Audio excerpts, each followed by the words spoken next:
Et voilà, donc le texte de méditation de ce matin se trouve dans l'évangile de Jean au chapitre 5, versets 5 à 9. Nous allons commencer par une prière et après nous allons étudier ensemble ce texte. Je vous invite donc à incliner la tête. Notre Seigneur, notre Dieu, tu es bon envers chacun de nous et comme dit le titre du message de ce matin, tu es le plus grand des médecins. Et tu veux, Seigneur, nous guérir bien des choses. Tu veux, Seigneur, nous transformer, nous changer, nous aider, Seigneur, à grandir avec toi. Et aujourd'hui encore, tu nous permets d'être ensemble. Nous te prions pour nos frères et sœurs, particulièrement ceux qui sont les plus malades. Touche, Seigneur, leur corps, leur santé, leur vie. Et aujourd'hui, sois avec nous, Seigneur. Donne-nous, Seigneur, ta puissance. Donne-nous, Seigneur, ton esprit. Donne-nous, Seigneur, le courage d'aller de l'avant avec ton aide. Reste avec nous ce matin, nous t'en prions, au nom de Jésus. Amen. Donc, ça serait le verset chapitre 5, donc évangile de Jean, chapitre 5. Et je mis donc ici versets 5 à 9. Je vais toucher un petit peu même jusqu'au verset 18, mais 5 à 9, c'est vraiment le centre de l'histoire elle-même. Le texte dit, là se trouvait un homme malade depuis 38 ans. Jésus l'ayant vu coucher et sachant qu'il était malade depuis longtemps, lui dit, veux-tu être guéri? Le malade lui répondit, Seigneur, je n'ai personne pour me jeter dans la piscine quand l'eau est agitée et pendant que j'y vais, un autre descend avant moi. Lève-toi, lui dit Jésus, prends ton lit et marche. Aussitôt cet homme fut guéri, il prit son lit et marcha. Voilà, donc le constat, c'est que dans l'évangile de Jean, nous avons plusieurs histoires, donc voilà, dont une d'entre elles, dans laquelle Jean nous donne une première interprétation, mais nous avons même 2, voire 3 niveaux de lecture qu'on appelle. Donc le niveau littéral, le niveau un peu plus profond, et encore un autre, et c'est voilà un de ces textes ici que nous avons. Et donc l'histoire, en gros, se résume à, premièrement, c'est une piscine là-bas, piscine donc, qui est appelée Bethesda, nous dit le verset 2, qui a 5 portiques, où il y a beaucoup de malades qui sont autour de cette place. Et donc, à cette place se trouve donc un paralytique, quelqu'un qui n'arrive pas à marcher, et que Jésus va aller voir de façon précise. Il va lui demander de s'élever et de marcher, et cet homme, c'est ça qu'il va faire. Et à la parole de Jésus, cet homme obéit. Il prend son lit, il s'en va.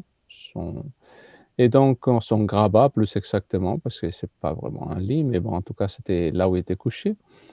Et voilà que les autorités juives d'époque lui vont dire, mais non, il ne faut pas faire ça le jour de sabbat. Et donc, voilà que c'est une occasion donc de témoigner par rapport à cette guérison et aura une confrontation de Jésus avec les autorités juives. Donc, premièrement, du point de vue littéral, et je me mets au niveau du littéral, parlons donc de 2 sujets. Premièrement, c'est que Jésus assiste seul à une fête juive à Jérusalem. C'est ça qui nous dit le verset 1er. Après cela, il y a une fête des Juifs et Jésus monta à Jérusalem. Remarquez, il est tout seul. Pourquoi? Parce qu'à cette époque, il n'a pas encore appelé les 12 disciples. Ils ne sont pas encore avec lui, donc il est tout seul. Il est monté à Jérusalem pour une fête juive, on ne sait pas laquelle. Jean a choisi de ne pas nous spécifier laquelle. Et donc, étant donné que tout adulte était obligé d'aller à Jérusalem, surtout ceux qui vivaient à une trentaine de kilomètres, donc c'est une des fêtes importantes, dont Pâques, Pentecôte, fête des tentes, on ne sait pas laquelle. Et on voit Jésus aller à Jérusalem pour fêter cette fête en question. Et à cette occasion-là, il va aller donc dans la piscine de Bethesda. Donc il est tout seul, nous dit le texte. Et ensuite, il arrive à cette piscine on a trouvé la piscine archéologiquement. À une époque, on ne croyait pas que cette piscine existait et que les gens étaient trompés, entre guillemets. Aujourd'hui, on a déjà trouvé la place. Donc, en fait, il y en a 4 portes à l'extérieur et plus une porte entre les 2 piscines. Donc, ça fait 5, quoi. Et donc, et qu'est-ce qui nous dit le verset, par exemple, le verset 4? Car un ange descendait dans le détail. Si vous recherchez dans les versions plus modernes, le verset 4 n'existe pas. Ce verset n'est pas dans beaucoup de Bibles. Pourquoi? Parce qu'on est certain que ce verset n'était pas au début. Ce verset a été ajouté à peu près 2-3 siècles après Jésus par quelqu'un qui voulait expliquer pourquoi l'eau bougeait d'une certaine façon. C'était ça la croyance. On croyait qu'un ange descendait du ciel pour bouger l'eau. Donc, ces versets, dans les nouvelles versions, surtout les plus récentes, soit ils le mettent dans nos débats des pages, ou soit simplement, bien sûr, on l'enlève du texte.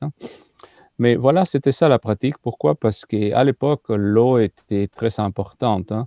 Un grec du nom d'Hésidio nous raconte qu'il fallait prier et se laver les mains avant de passer une rivière, par exemple. Les gens croyaient que l'eau avait beaucoup de vertus particulières, donc c'était ça les croyances d'époque. Et voilà un endroit où il y avait des mouvements de l'eau particuliers et les gens étaient croyants de ces choses-là, mais c'était en fait une superstition simplement. D'accord? Donc, et voilà. Donc, on passe à quelques leçons du point de vue littéral par rapport à ces textes. Et je commence par Jésus aide ceux qui ne sont pas capables de s'aider eux-mêmes. Cet homme est tout à fait incapable de s'aider. Il est handicapé. D'accord? Sa maladie est chronique, 38 ans, c'est beaucoup, beaucoup d'années. C'est même plus d'années que la vie de Jésus, en quelque sorte.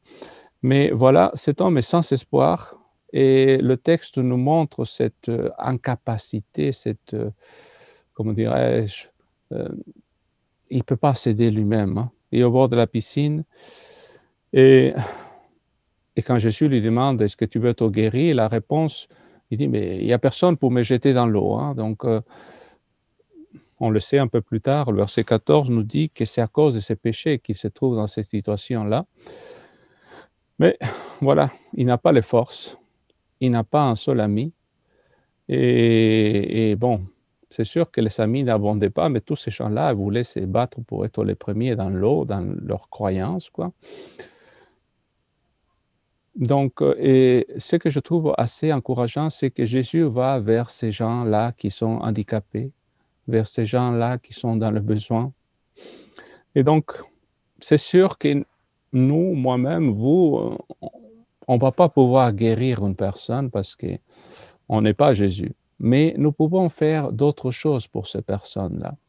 Nous pouvons peut-être prier pour elles, nous pouvons les orienter vers des personnes qui vont pouvoir les aider, des professionnels peut-être, dans leur cas particulier.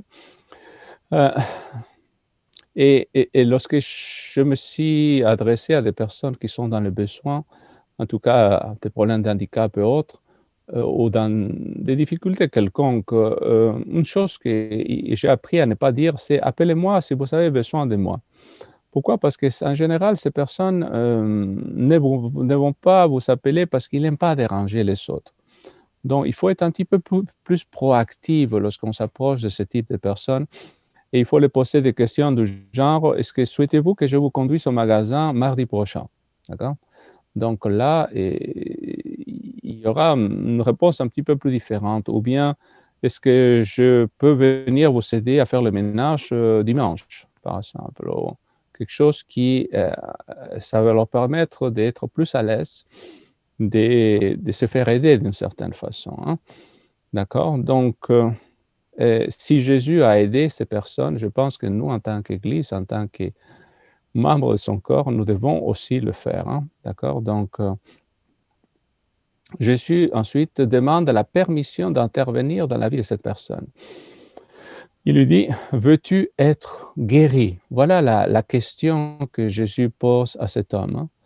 Et Je ne pense pas que ce soit une question inutile, d'accord? Il est malade depuis 38 ans quand même, hein, il a attendu longtemps et peut-être qu'en quelque sorte, il s'est déjà habitué à cette façon de vivre, hein et s'il était guéri, d'accord, il serait obligé d'affronter le poids de gagner sa vie, d'assumer toutes ses responsabilités. Est-ce qu'il était prêt à faire ça vraiment?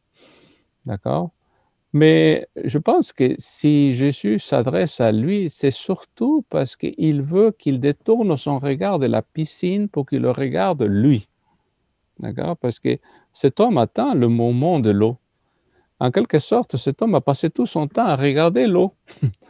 Et il y a tellement de gens qui ont dû passer par là, mais lui, il est concentré sur l'eau. Et pas seulement lui, tous les autres qui sont autour de lui, ils cherchent à voir le bon moment de se retrouver dans l'eau, en quelque sorte. Mais ils s'oublient de voir celui qui est à côté d'eux, quoi, en quelque sorte.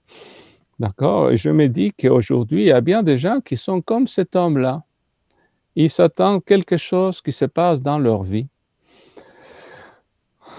Et je pense que s'il y a beaucoup de gens dans cette situation, hein, nous attendons que quelque chose nous arrive. Certains membres attendent qu'une émotion formidable et radicale les submerge au moment d'une prédication ou d'un événement dans leur vie. Heu, il y a d'autres qui attendent encore de prendre une décision par rapport à Jésus et ils s'attendent à ressentir quelque chose de fort, une émotion ou quelque chose qui le pousse à aller dans ce sens et d'autres, sont tournés vers leurs affaires et ils veulent, et ils attendent justement que voilà, ils peuvent s'enrichir plus vite d'une certaine façon ou bien ils s'attendent, ou ils ont entendu que quelqu'un a eu, je ne sais pas, une expérience particulière avec Dieu et d'une certaine façon, ils veulent ressentir quelque chose de semblable et ils s'attendent à ça dans leur vie, mais en attendant toutes ces choses-là, ils s'oublient de regarder à Jésus, d'accord? Et c'est ça que Jésus veut, que cet homme le regarde et lui parle directement. Autre chose que je vois, c'est que Jésus n'a pas critiqué ou fait des reproches à ses croyances, hein. D'accord? Et au lieu de répondre à la question que Jésus lui pose: «Est-ce que tu veux être guéri?» Cet homme, qu'est-ce qu'il fait? Il critique, d'accord? Il se plaint des gens qui ne l'aident pas. Il a une mauvaise perception de comment Dieu agit et c'est vraiment un témoignage assez sombre, assez triste de ce qu'il dit, hein. Mais Jésus ne lui dit: «Mais ce que tu dis, c'est faux» et cetera. Jésus ne souligne pas sa mauvaise foi ou sa foi placée sur un mythe d'un ange qui aurait touché l'eau, des choses comme ça. Cet homme est convaincu par le principe du premier arrivé, premier servi. Donc, pour lui, c'est comme ça que les choses marchent. Mais Jésus va lui montrer que la piscine n'a rien à voir avec ça. D'ailleurs, à aucun moment Jésus mentionne la piscine, hein. Pour lui, c'est entre lui et cet homme que les choses se passent. Jésus ne lui dit: «Je te attends un peu, je vais te pousser dans la piscine». C'est pas ça qu'il dit Jésus, hein. Jésus va lui dire: «Lève-toi, prends ton lit et marche». D'accord? S'il aurait employé la piscine d'une façon ou d'une autre, les gens se seraient dit: «Bah, c'est la piscine, hein, c'est pas Jésus». D'accord? Et Jésus veut montrer que c'est lui qui guérit cet homme. D'accord? Donc, point numéro 4, le pouvoir divin ne fait jamais abstraction de l'effort humain. Personne ne peut juste s'asseoir et attendre que Dieu fasse un miracle, hein. Il est vrai que nous devons prendre conscience de notre impuissance, de notre incapacité à nous aider nous-mêmes, mais en même temps, si nous ne faisons rien de notre part, il y a bien des choses qui ne se passeront pas dans notre vie, hein. Un miracle a lieu lorsque notre volonté s'unit à la volonté de Dieu et on collabore ensemble. D'accord? Dieu ne fait rien sans ma participation, sans mon acceptation. Même la miséricorde de Dieu a besoin de la confession, de la foi et du désir humain. D'accord? C'est ensemble que les choses se font. Jésus lui demande de tenter quelque chose qu'il n'a pas fait depuis 38 ans. Il n'a jamais marché. D'accord? C'est aller dans l'inconnu d'une certaine façon. Mais c'est ça, justement. aller de l'avant, mettre le pied un devant l'autre, voilà, et ensuite se ramasser son lit et partir. Et donc, ça veut dire avoir la volonté, et c'est parce qu'il a obéi qu'il a été guéri, hein, parce qu'il aurait pu rester assis aussi et dire, bon, non, cet homme, il dit n'importe quoi, mais non, voilà qu'il a obéi et le miracle a eu lieu. D'accord? Enfin, le cinquième, c'est que Jésus choisit le sabbat pour guérir cet homme. C'est sûr, probablement que le matin, Jésus est allé le matin à la synagogue, comme c'est l'habitude, mais l'après-midi, il va dans cette place où il y a plein de malades et c'est une sorte d'hôpital et voilà ce qu'il fait. Il va guérir cet homme handicapé. Bien sûr, aux yeux des pharisiens, son action va transgresser les lois de Dieu. Parce que cet homme, il n'aurait pas dû être guéri ce jour-là. Ça aurait été un autre jour, ça aurait été pas un problème pour les dirigeants religieux d'époque. Voilà, donc nous sommes dans la lecture du littéral, mais je passe à la deuxième niveau de lecture un petit peu, d'accord? Et dans le deuxième niveau de lecture, on pourrait voir par exemple que cet homme représente le peuple d'Israël, d'accord? C'est pas une personne, mais ça représente tout un groupe de personnes. Et en même temps, ces 5 portes symbolisent donc la Torah, les 5 livres de Moïse, la loi à laquelle les Juifs s'accrochent et y tiennent tellement. Mais les 38 ans représentent donc les 38 ans du séjour d'Israël dans le désert. Deutéronome 2, verset 14 nous dit que le séjour dans le désert a été de 38 ans, ou bien peut-être les siècles durant lesquels les Israélites ont attendu la venue du Messie. Ils l'ont attendu longtemps. Et voilà, le Messie est arrivé, mais ils n'arrivent pas à le reconnaître. Hein. Donc, dans ces cas-là, l'agitation de l'eau symbolise les espoirs inutiles que certains Juifs plaçaient dans un salut par les œuvres. Ils pensent qu'on peut se sauver par les œuvres, mais le seul qui sauve, c'est Christ. Mais ils ne comprennent pas. Et le paralytique, il ne connaissait pas le nom de Jésus. Hein, si vous remarquez dans l'histoire, il ne sait pas qui est Jésus. Et de la même façon, le peuple d'Israël ne savait pas qui était le Christ. Quand il est venu parmi les siens, eh bien, les siens ne l'ont pas reconnu. Et je pourrais tirer toute une série de leçons par rapport à cette lecture-là, cette façon de voir, mais je passe directement à la lecture du troisième niveau. Et donc, dans cette lecture, on va reconnaître premièrement que le mot Bethesda signifie maison de miséricorde. C'est ça qui veut dire le mot Bethesda. Et celle-ci est justement la mission de l'Église. En réalité, cette piscine et ces malades, ce sont des membres d'Église. C'est une Église, c'est l'Église de Dieu. D'accord? Ensuite, le paralytique dont symbolise le pécheur, l'enfant de Dieu qui veut être guéri, en tout cas, qui est là pour cela. D'accord? Et Bethesda se trouve près de la porte des brebis. Et comme on le sait un petit peu plus tôt dans l'évangile de Jean, au chapitre 1, le verset 29, Jean-Baptiste a annoncé que Jésus est l'agneau de Dieu. D'accord? Et donc, c'est un lien avec le Christ en tant qu'agneau de Dieu. Hein? Donc, commençons donc par la première leçon qu'on peut trouver, donc cette fois-ci, dans un sens plus spirituel, cette fois-ci. Hein? Donc, premièrement, tout pécheur est séparé de Dieu par ses péchés. C'est ça que nous dit Ésaïe 59. D'ailleurs, c'est aujourd'hui que nous étudions à l'école sabbat Ésaïe 59, ça tombe bien. D'accord? Il nous dit que nos péchés créent une séparation entre Dieu et nous. D'accord? Indépendamment de ce que nous puissions essayer, le pécheur est toujours perdu et incapable de marcher dans les voies de Dieu. On est incapable de, par nous-mêmes, de nous sauver de quelconque façon. Nous avons besoin de Christ. Nous sommes séparés de Dieu. Nous sommes indignes de par notre situation. Le pécheur peut faire semblant d'être en bon terme avec Dieu, mais au fond, on ne l'est pas. D'accord? Il y a des gens qui font semblant de beaucoup de choses, mais tandis que sans Christ, il n'y a pas de salut. Sans Dieu, sans le salut qu'il nous offre, notre condition est désespérée, semblable à celle de cet homme qui était près de l'eau. Donc. Ensuite, l'Église est un hôpital, hein? Matthieu chapitre 9, versets 12 à 13, c'est Jésus qui dit « Je ne suis pas venu pour ceux qui sont en bonne santé, mais pour ceux qui sont malades, ceux qui comprennent leurs besoins, ceux qui ont besoin d'être guéris. » Donc l'Église n'est pas un club de musculation, hein. L'Église est un hôpital. Et dans ce sens, il y a des personnes qui sont paralysées par le péché. C'est ça la liste que nous est donnée ici au verset 3. Hein. Sous ces portiques étaient couchés un grand nombre de malades, d'aveugles, de boiteux, de paralytiques qui attendaient le mouvement de l'eau.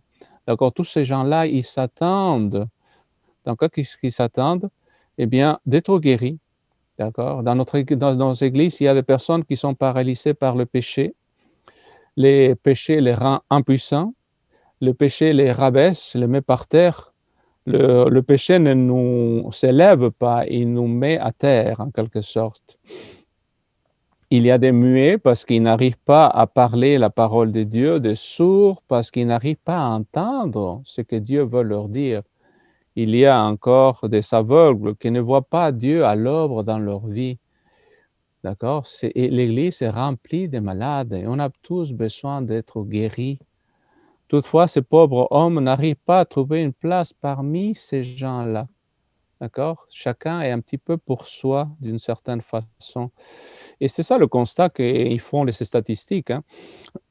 Si une nouvelle personne arrive dans l'Église, s'ils n'arrivent pas à trouver au moins 8 personnes qui deviennent un petit peu leurs amis, en tout cas des connaissances, en général, ces gens-là ne restent pas dans l'Église, disent les statistiques. Hein.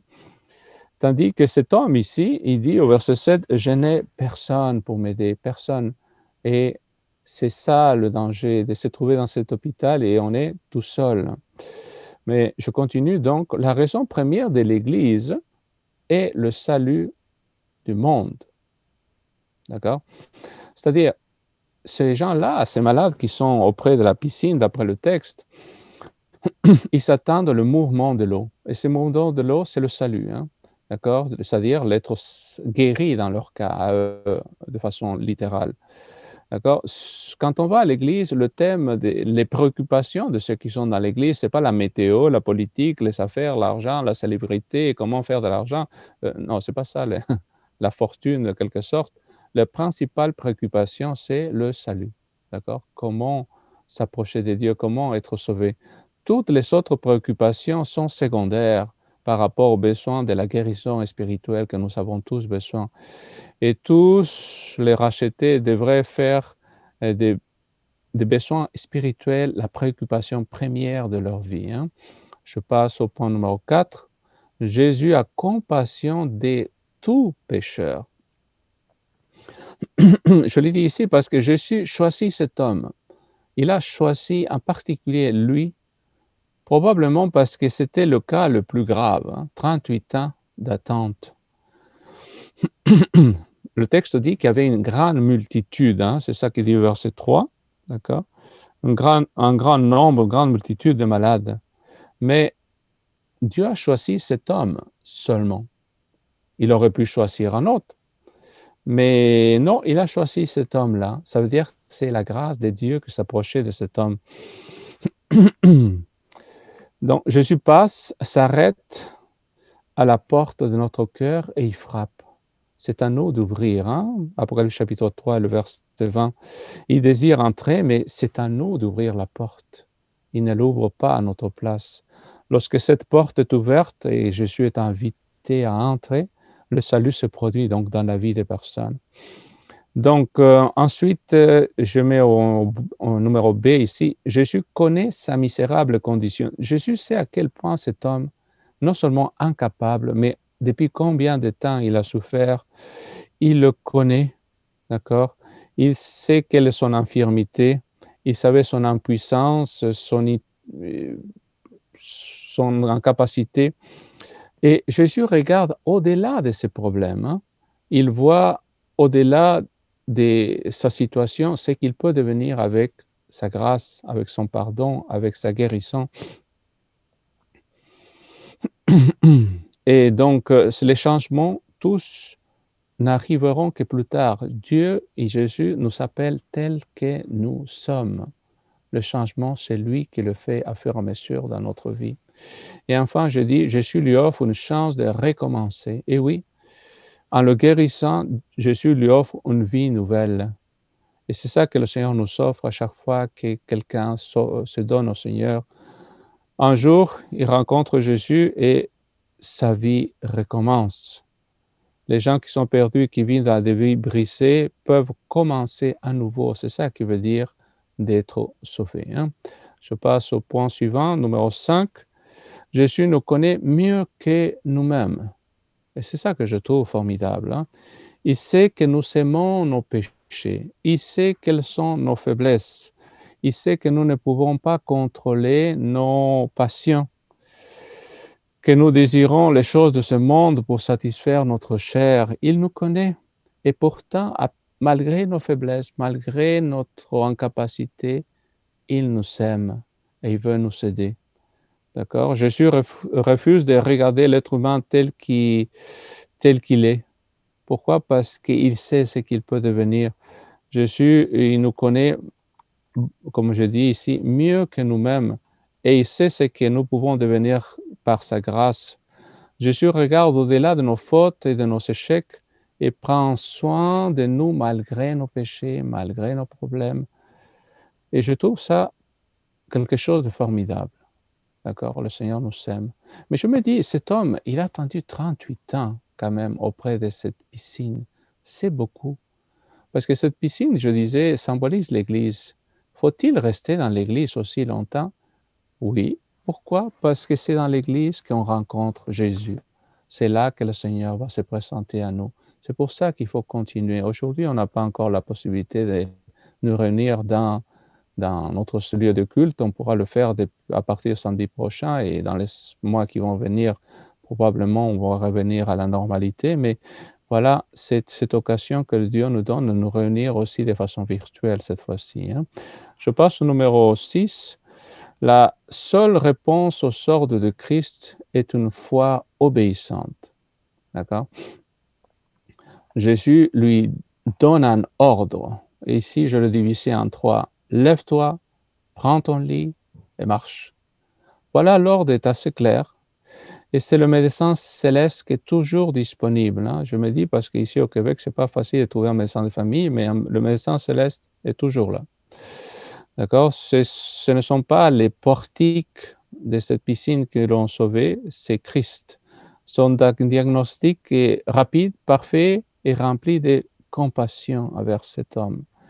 Et donc, voyons un petit peu qu'est-ce qu'il lui dit. Lève-toi, lui dit. Quand Christ travaille avec nous, nous ne pouvons pas rester par terre. Il veut que nous se lèvions. Le Seigneur nous élève. Il nous met au-dessus des circonstances.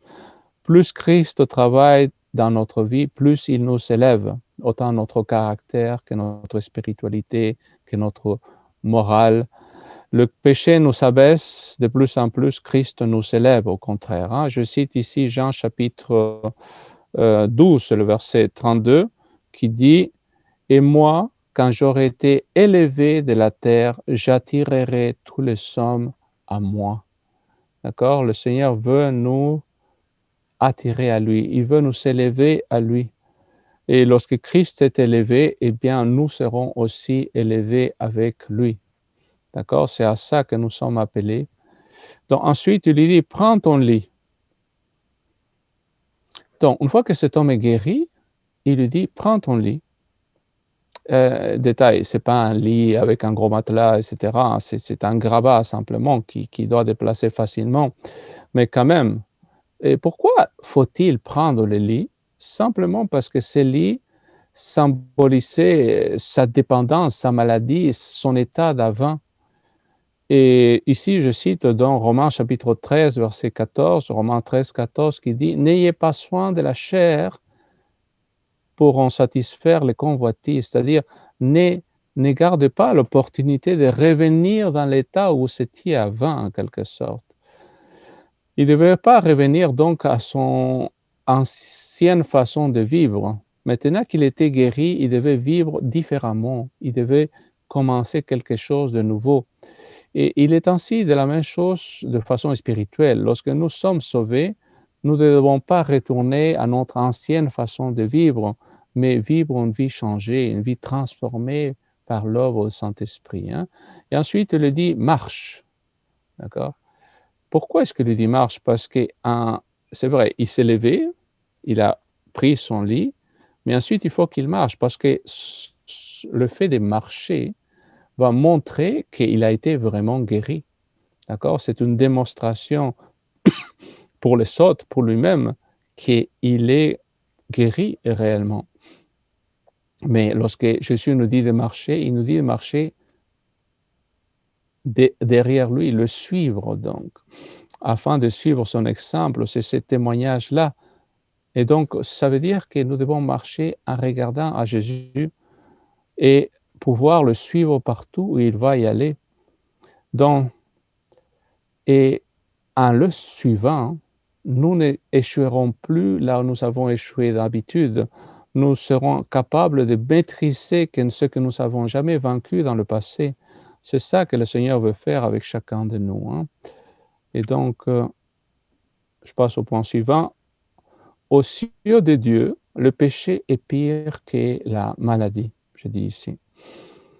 Jésus lui dit, voici tu as, et ça c'est le chapitre 5, verset 14, Jean donc, il dit, Jésus lui dit, voici tu as été guéri, ne pêche plus de peur qu'il ne t'arrive quelque chose de pire.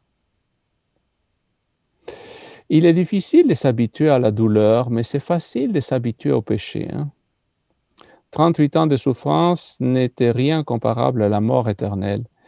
Il n'y a rien de plus triste que la perte de la vie véritable que Dieu veut nous offrir. Hein.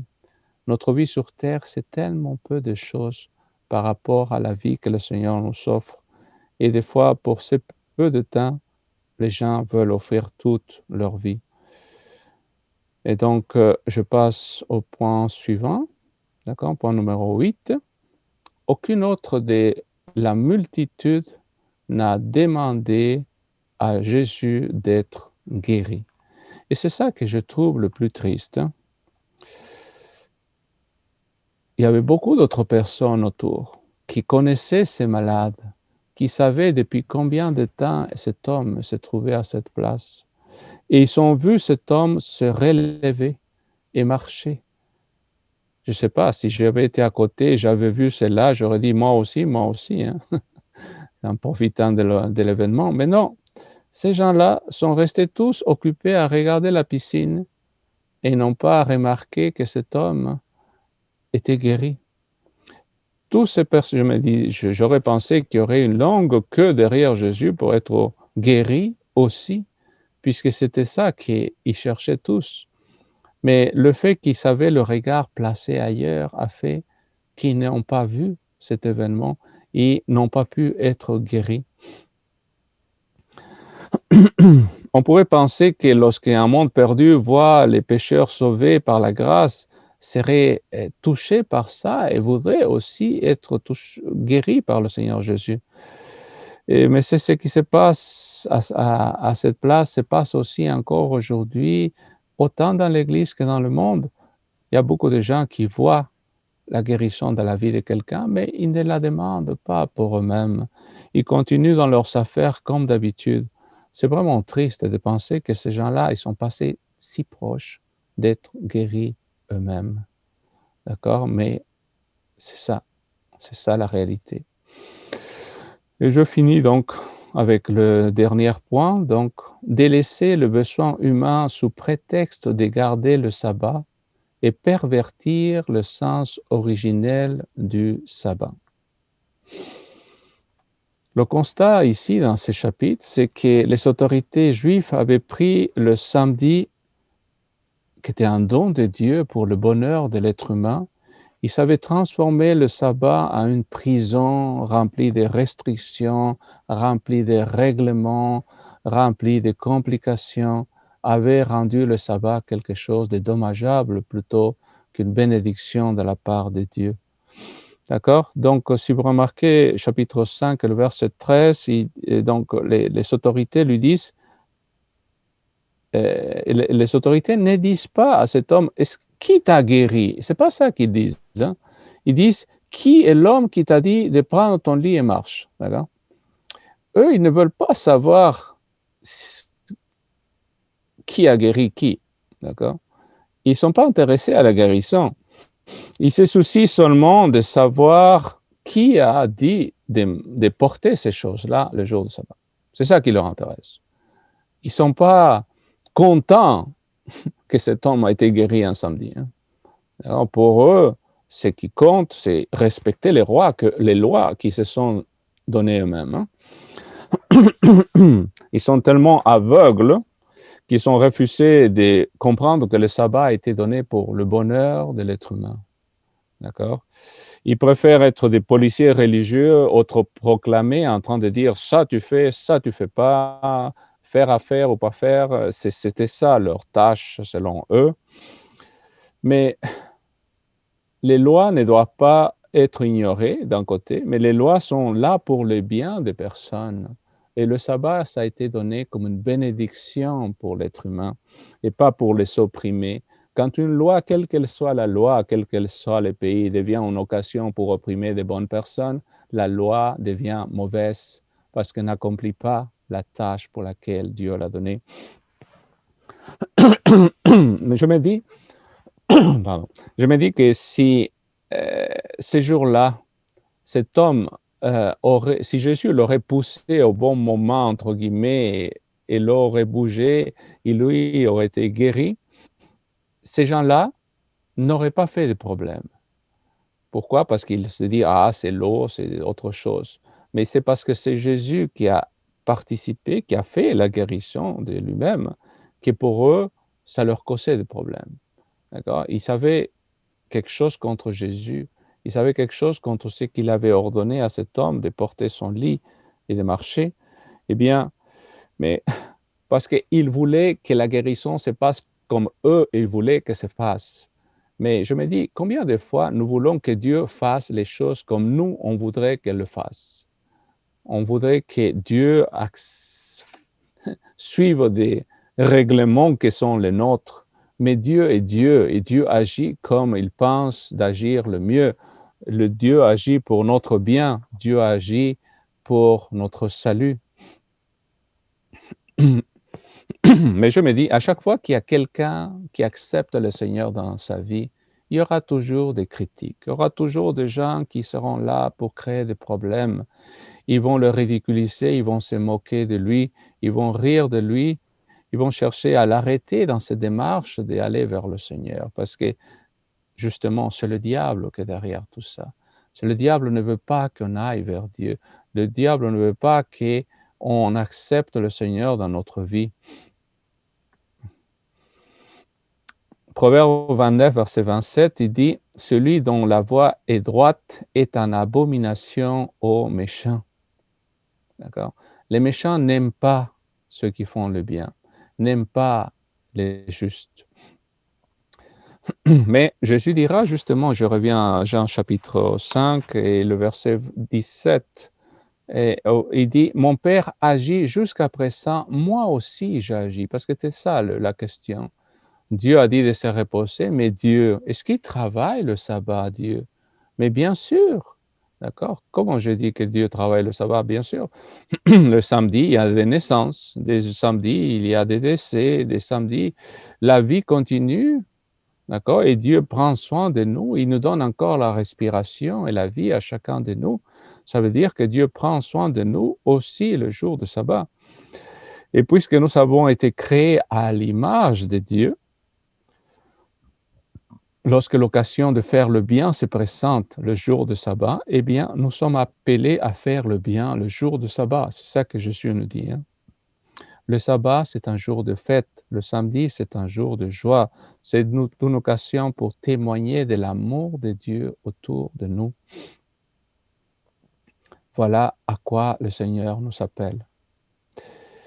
Et je voudrais finir donc la méditation de ce matin en me disant, et qu'en est-il de nous? Je me dis qu'aujourd'hui, Jésus aussi se trouve en ce matin avec nous. Il traverse, comme il a traversé cette piscine.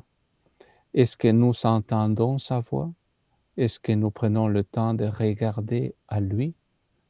Peut-être avons-nous pas compris que nous sommes malades, ou si nous sommes malades, est-ce que nous voulons être guéris? C'est ça la question que le Seigneur nous pose. Comme c'est affirme, nous avons besoin que Christ transforme notre vie, qu'il nous change.